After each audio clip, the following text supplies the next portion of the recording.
मुझे बहुत शर्म आ रही थी बताते हुए कि ये मेरी सास है। माँ, तुम ऐसी होती हो? राजू की पत्नी कामनी ने किचन से ही आवाज लगाई। देखो ना माँ, ये दादी यहीं ड्राइंग रूम में बैठी और मेरे दोस्त आ रहे हैं। अखिल ने शिकायत भरे लहजे में कहा।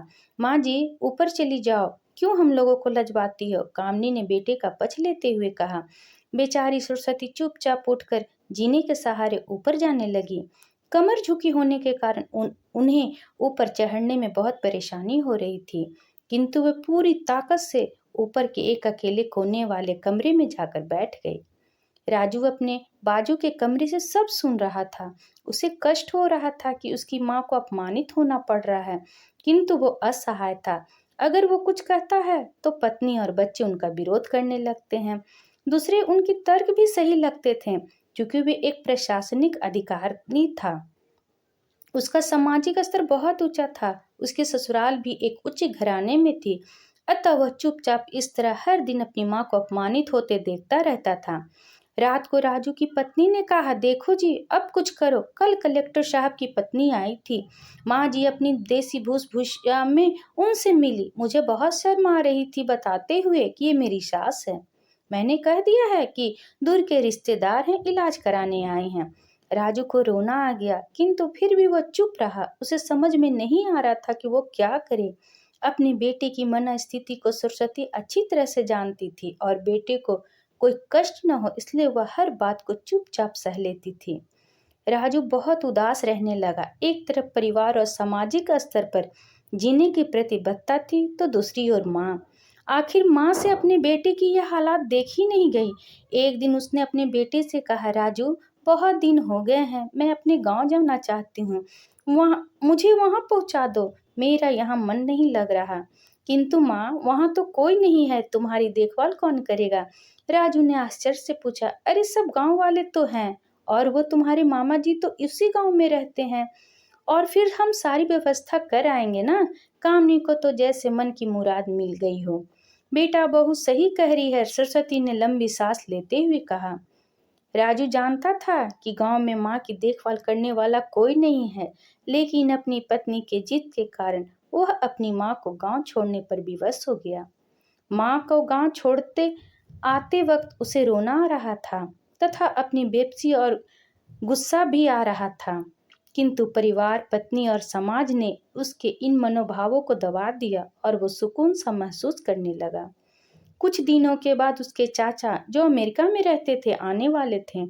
जब राजू बहुत छोटा था, उसके पिता जीवित थे, तब वे भारत आए थे और उसके बाद वो अब भारत आने वाले थे। पूरा परिवार और आस पड़ोस बहुत उत्साहित था। अमेरिका से राजू के डॉक्टर चाचा आ रहे थे।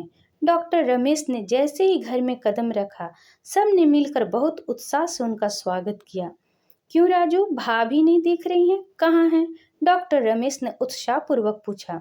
जी, वो गांव में रहती हैं, यहाँ उनका मन नहीं लगा, कामनी ने सपाट लहजे में उत्तर दिया। डॉक्टर रमेश ने राजू की ओर देखा तो राजू ने अपनी आंखें झुका ली। डॉक्टर रमेश सब समझ गए, बोले, कल हम सभी भाभी से मिलने गांव चलेंगे सब लोग। दूसरे दिन सभी लोग गांव के घर में पहुंचे। देखा कि सरस्वती को बहुत तेज बुखार है और वह पलंग पर असहाय पड़ी हुई है। डॉक्टर रमेश दौड़कर सरस्वती के पास आए, उनके पैर छूकर रोने लगे। सरस्वती की ये हालात उनकी कल्पना से परे थी। वह बेटा राजू, तुमने तो नाम उजागर कर दिया। अपनी माँ की ये हालात देखकर तुझे शर्म नहीं आ रही होगी? डॉक्टर रमेश ने राजू को लगभग डांटते हुए कहा। नहीं देवर जी, राजू का कोई दोष नहीं है, मैं खुद गांव आई थी। सरस्वती ने अपने बेटे का बचाव किया। मुझे सब पता चल गया भाभी, आप चुप रहो। क्यों बहू, तुम्हें अपनी सास की क्रूरता पसंद नहीं है? समाज में तुम्हें नीचा देखना पड़ता है ना? डॉक्टर रमेश ने कामनी की ओर व्यंग से देखा। कामनी निरंतर होकर राजू को देखने लगी। आज तुम जिस सामाजिक स्तर पे हो, वह इन्हीं संघर्षों की देन है।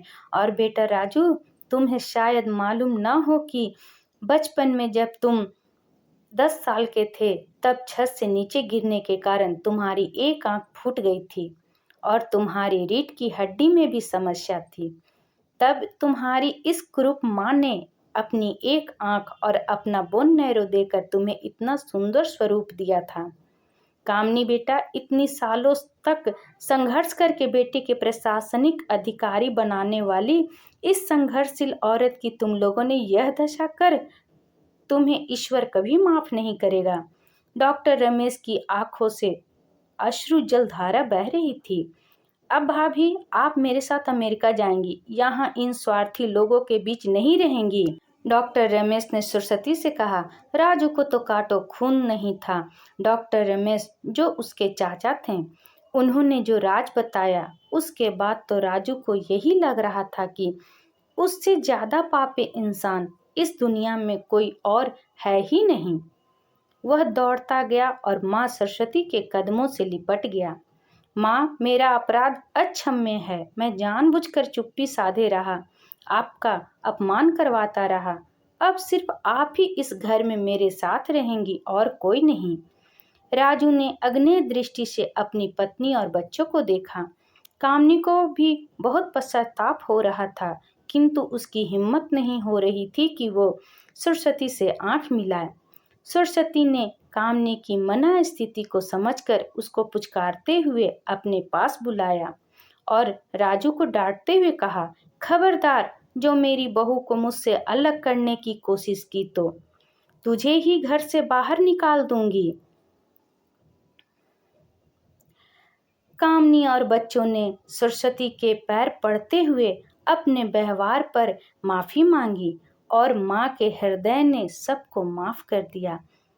आशा करती हूँ ये वीडियो आपको पसंद आया होगा। इस वीडियो पर आपकी क्या राय है कमेंट करके ज़रूर बताइएगा। अगर पसंद आया है तो लाइक, सब्सक्राइब एंड शेयर करना न भूलें। इसी तरह और भी कहानी सुनने के लिए कृपया बेल आइकन बटन को दबाना न भूलें।